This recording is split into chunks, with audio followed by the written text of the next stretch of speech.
Welcome to the show tonight. I can't even talk. The one and only Mr. Will Dowding. What's up, Will? Man, I'm fine, boy. I was sitting here cracking up when you said, you know what today is? This is the day you woke up. I was like, whoa. So the show was on and popping. Here In we fact, go. yeah, man. I just sometimes I just like to set the, recalibrate and reset to say, hey, with all the things that we have to complain about, and there's a lot to complain about. Absolutely. You woke up, and a lot of people didn't do that today. That's right. That's right. It's always a good start, man. Waking up. Half the battle. My mama used to tell me, Will, now in my mama's house, and you give me one too after I'm done. What were the rules in your mama's house? In my mama's house, you had to make your bed up every day because my mama said that your first and maybe your only accomplishment was making your bed. Yeah, your mama sounds like my mama. And my mama had a few more.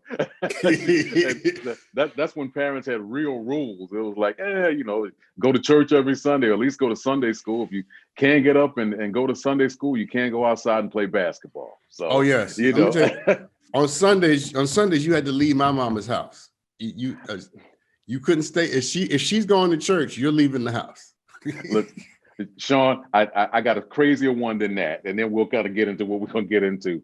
It took me years to try to figure out. I would always say my mother and my father would, especially my dad, he would like get up on Sundays if he heard us like moving too slow. And like my father worked at the airport, so he had like a job. He was a baggage handler, So he would get up on Sundays, or we would be up. He heard us scrambling, and we weren't moving fast enough. He would get up and he'd be, I can't tie my tie. And he'd tie my tie. And I was like, man, why are they always so anxious for us to get out of the house?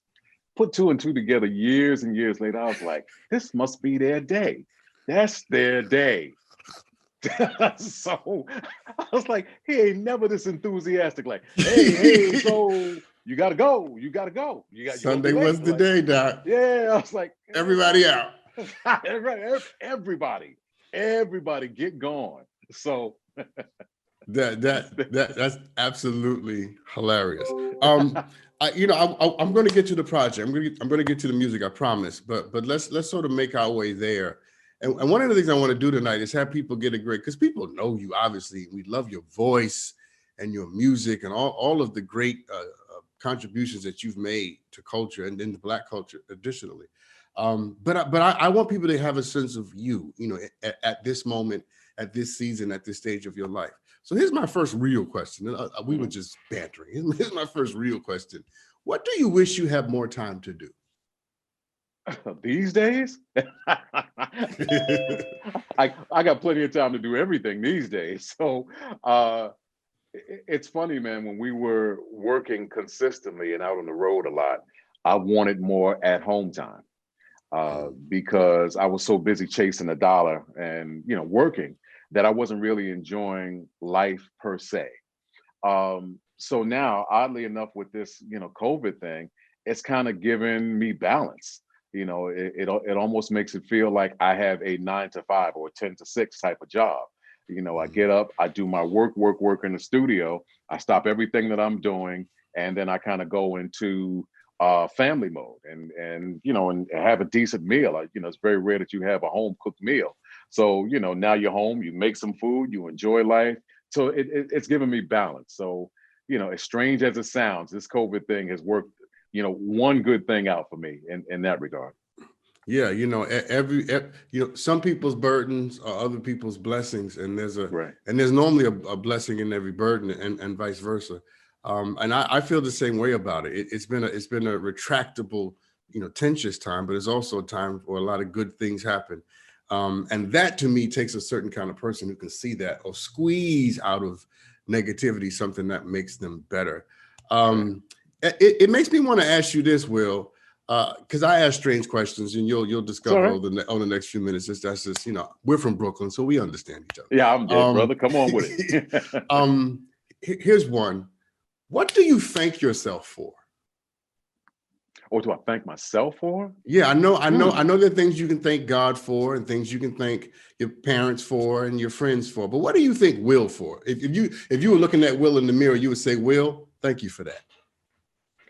Well, I don't know if I've ever thanked myself. I think I'm going to take it back just a little bit, and I'm going to give you a little insight into my life and how I become the man that I am now. As I said in the last question, I used to work a lot. I mean, that was like my primary thing: work, work, work, money, money, money, go, go, go, success, success, success, success. So in 2007, I got like really, really, really sick. And I don't mean like Robitussin sick. I don't mean out for 2 weeks sick. I mean like sick, sick, sick. I had contracted something called polymyositis, and it's a muscular disease. And it put me, to make a long story slightly longer, but it put me on my back and in a hospital bed and in a wheelchair for about a year. So I could not do anything on my own. And while I was kind of down, and on my back, I had a lot of time to reflect and look at myself and to talk to the Most High about. And it was a very humbling experience. So I came out of that very fortunately because of amazing prayer and folks that are around me that helped me get back to me. It took a year and a half or so, but I promised myself I would never be that person again. And every time I gave thanks, I would give thanks to God. So Mm. I rarely thank myself because I've been given a second opportunity by the Most High. So every praise that I give to Him. Yeah, but I'm gonna push you. Oh, come on. Cause because first of all, I affirm everything you're saying, and I think all praises and all adoration is due to the Creator, no doubt about it. Mhm. But when you said that you don't normally, or it's not your practice to say thank you to you or to thank yourself for something, I immediately thought, well, he should add that, and here's why: because you are such a gift, right? You are such an asset in the crown jewel of Black culture and Black music. And just from the story you just told me about, this tenacity and this courage to get up out that wheelchair and to find the will to live and to press forward. Yes, the Creator God used you, your body, to do it, but you and I both know that nothing happens without our consent. So at the very least, how about Will thanks Will for wanting to live? Well, yeah. I mean, you certainly have to have the right attitude. I mean, if you don't have the go get 'em attitude or the want or the will to live, no pun intended. Uh, yeah. I mean, you certainly won't. So I thank God and I thank myself. How about that? There you I'm go. gonna figure this puzzle out here. Hold on, hold on. No. So There we go. let's do this. I got one more for you. Sure. I'm gonna give you something, and then you give me whatever comes up. All right. Okay. And give me more than one thing. Don't Sure. just give me one thing, but give me Okay. a cacophony of things that come up. Okay. And I'm gonna give just one line. Here it is. 10 years ago. 10 years ago, I didn't think that I would still be doing what I'm doing in a career. What else? Uh, 10 years ago, I didn't foresee a pandemic. I don't call it a pandemic. I call it a pandemic because damn it has messed everything up. So, um, yeah, I mean, Why didn't you think you'd be doing this? Because of the illness? no, no, no, no, not because of that. Um, the the older you get in entertainment, you age out. So people kind of push you aside and they forget about you. And I started this race out, in the music business with a whole lot of artists. And when I look around, there's so few of us left. So I didn't think that I would still be doing what I'm doing. Now, what I was going to do after this, I have no clue. But a lot of people that I know that do what I do, they don't play theaters anymore. Thank God I still play theaters. Uh, so I can still make a living doing this. So I'm just shocked. I just never had foreseen it being this long of a run. It's something that you dream of, but as the industry has changed, so your perspective, will change as well. So I kind of like, well, man, well, what's next? I mean, the people that used to be behind you now, they're like, okay, they're way ahead of you. and you like the old dude. So Yeah, I was yeah. kind of like, this is interesting, so How to does still that be make doing you it. feel to have this kind of longevity and to be in this different season and space in your career? 30 years, 24 albums. When you hear that, when you drink that, when you live that, give me all feelings. How does it make you feel? No, it makes me feel great. It makes me feel like I've made the right decisions in my life. Mhm. So you feel Especially as validated, affirmed. Oh, well, without a doubt. Without a doubt. I mean, over the years, over the 24 albums that I've released, when I was at a major label, every album, someone would come to me at the label and kind of say, why don't you make this kind of record? And it would be a trendy thing. And I always kind of pushed back. I mean, and sometimes we made some compromises, but for the most part, I would push back and say, this is who I am. And they would look at me sideways, and then we released the record and the record would do well. And then they come back the next year. Well, you really need to. And then, I'd be a little bit of pushback. We'd make a compromise, and then the record would do well. So, it reaffirms, as you said, kind of the decisions that you've made in regards to your life and your career. Yeah, I mean, let me say this, Mr. Will Downing, because I'm a fan of your Oh, music, by the way. well, the Downing family, we thank you from the bottom of our hearts. Yeah, longevity is a rare gift granted to artists on any level, right? And your longevity is warranted. I mean, your voice. You have one of those voices, Will, that you hear two notes and you know exactly who it is. And that's rare. I mean, because you didn't say, everybody watching, Will didn't say this, I did. A lot of people singing and rapping now, I can't tell who the hell they are. They all sound alike. I can't tell who they are. I don't know who these people. I have to use that little app where you press and it tells you who they are. I'm constantly pressing that because I don't know who these people are. But there it is, exactly. Yeah, but your voice is one of those voices where you just immediately know who this song is being sung by. I'm not surprised because that kind of uniqueness. And here's my point, and just respond to this quickly if you would. People are so stuck on today being like everybody else, and people have forgotten the virtue and the value of being your damn self. Yeah, well, that's kind of when people ask me, how I've survived this long. I just said I'm just trying to be me. I mean, the music that I write, people can relate to. It's reality based. I stay in my lane, for lack of a better phrase. Be yourself. I do ballads and mid-tempo songs well. Subject matter wise, I think I speak about things that people can relate to. So it's the audience that has come with me all these years. When I start singing these songs and they start singing along, man, it gives you a feeling like you can't explain Yeah. it, man. When you damn near feel like, I look at a Frankie Beverly or Earth, Wind and Fire in that regard, where they could just hold the microphone out and the audience starts singing the songs and singing and doing the show for them. And sometimes I hear that in my shows. I'm like, man, it makes me well up inside, man. I'm so grateful. No, it's fantastic. I got to take a break, but let me say this to you. Your music, it's been the soundtrack to a lot of people's lives. We've traveled with life through your music and with your music. And it has been, in some cases, it's been water in a dry place. In other places, it kept people together. In other places, it made people remember why they got together.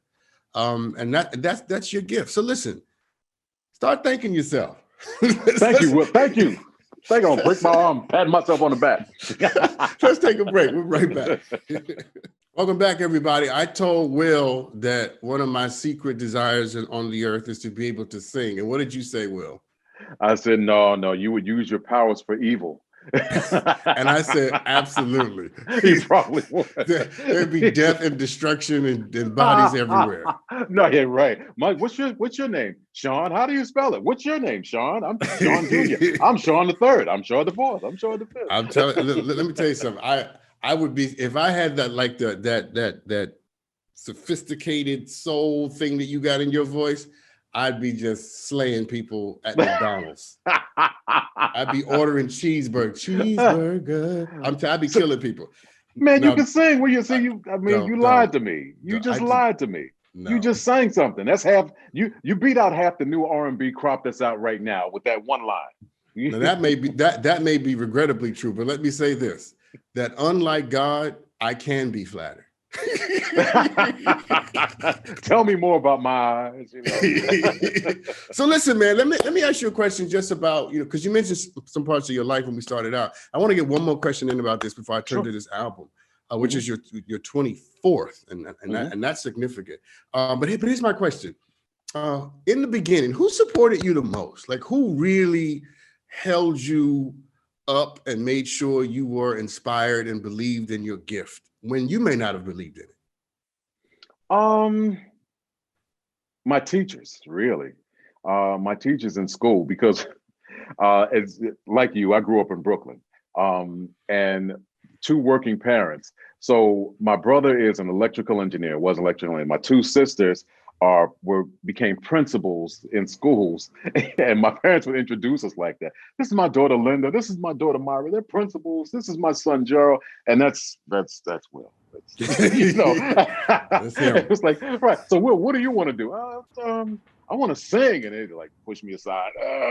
And so, my parents would say, the proverbial parent thing, especially with Black parents, all Black people can sing. All Black people are good in sports. You're not special.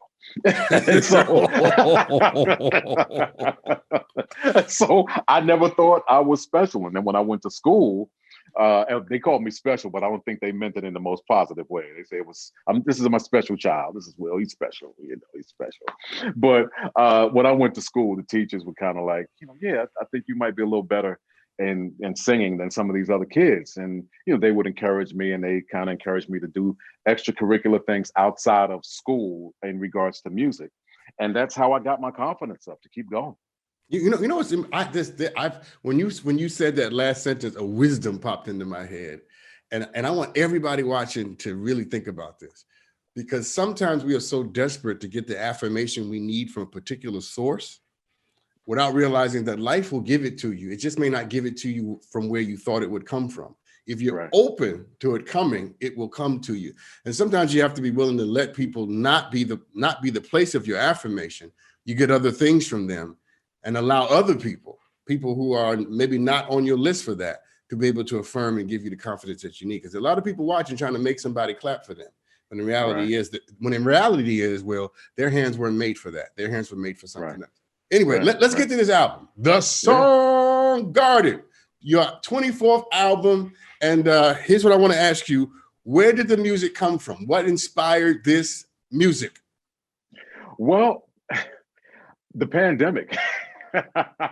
I mean, we were off.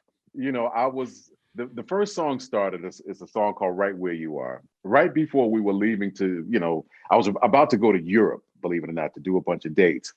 And then there was a travel ban. So I said, man, we're here at home, and the people in Europe were sending me all kind of emails and hitting me on social media. Man, we need you right here. And I said, man, I want to be right where you are. And I was like, well, that triggered an idea for a song. So I wrote a song entitled Right Where You Are. I was like, well, this should appease you. We're only going to be off for a month or so, and then I'll be right there. And then 2 months went by, and then 3 months went by. And I was like, I think we're going to be stuck here for a while. So I decided to keep writing, and hence the album. I mean, I've never recorded a complete album the way we recorded this one. Basically, I never saw another human being. I think I saw one person. And everything else was we sent files back and forth, and I'd send it to the guitar player, and he would play something, and the guitar player would send it to the bass player, and the bass player would send it to the drummer, and the drummer would, and we kind of Frankenstein this album together. But if you listen to it, you'd never know in a million years.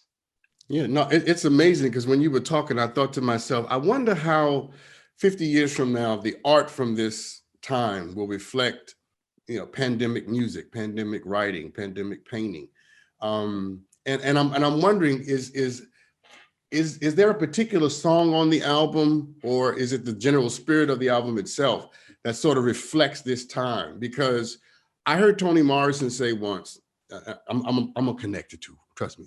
I heard Toni Morrison say once that you could read the literature of the last 20 years and not know that America has been at war for 20 years, because it never appears.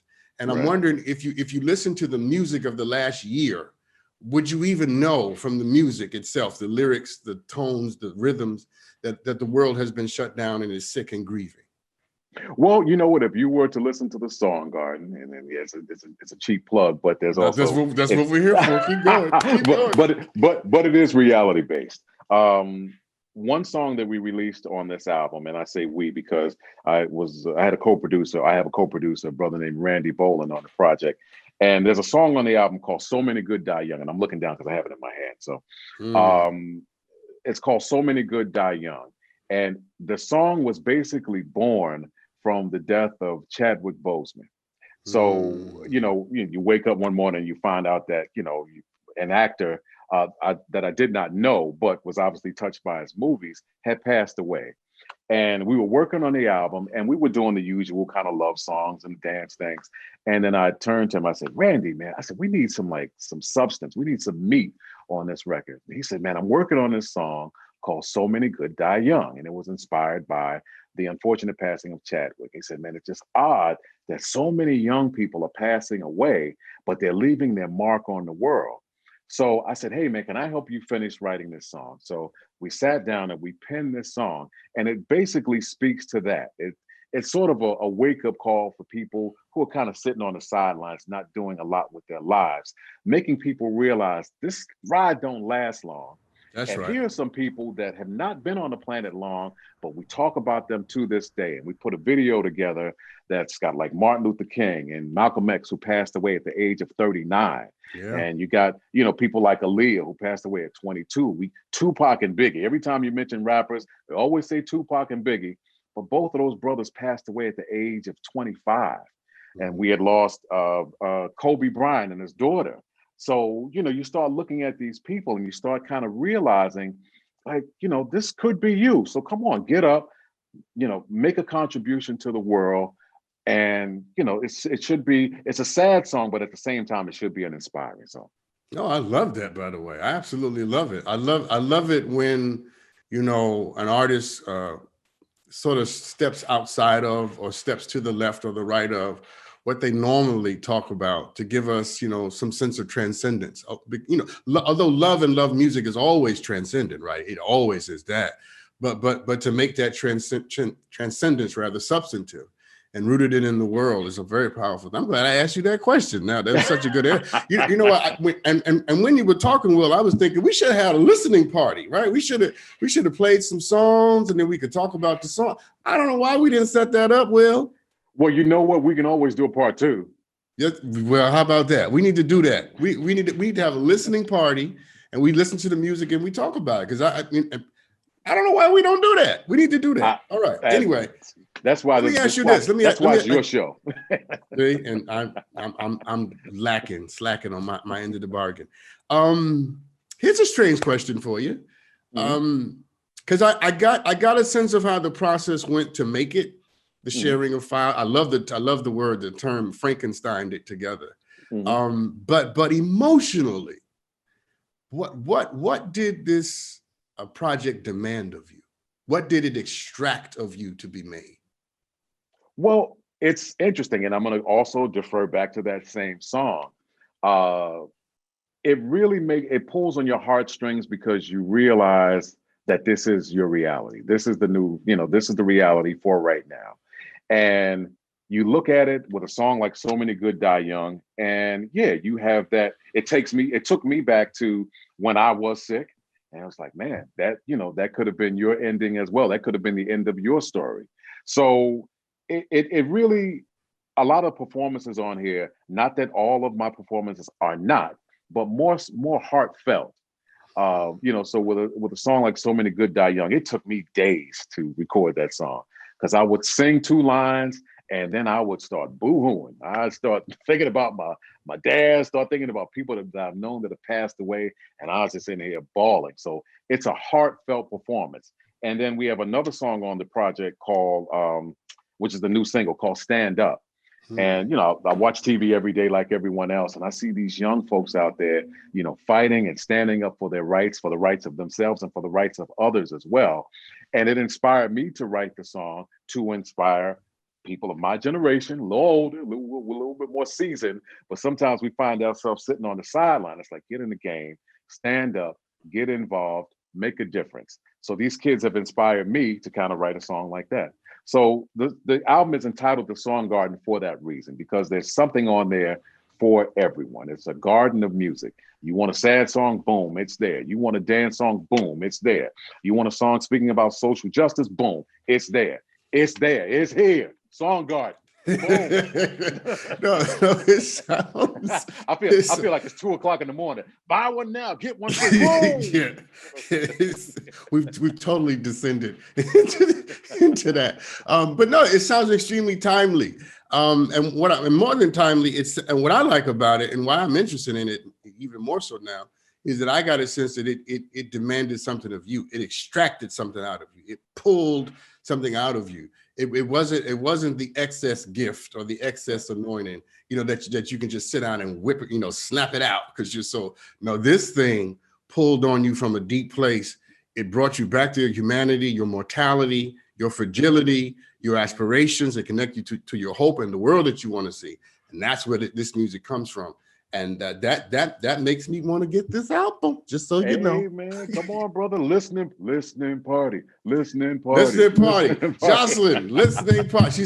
Jocelyn's the real boss. She just Jocelyn, listening party. Yeah, we do whatever she says. Listen, here's my last question, then I gotta let you go. Sure. And it's a Dr. Sean question.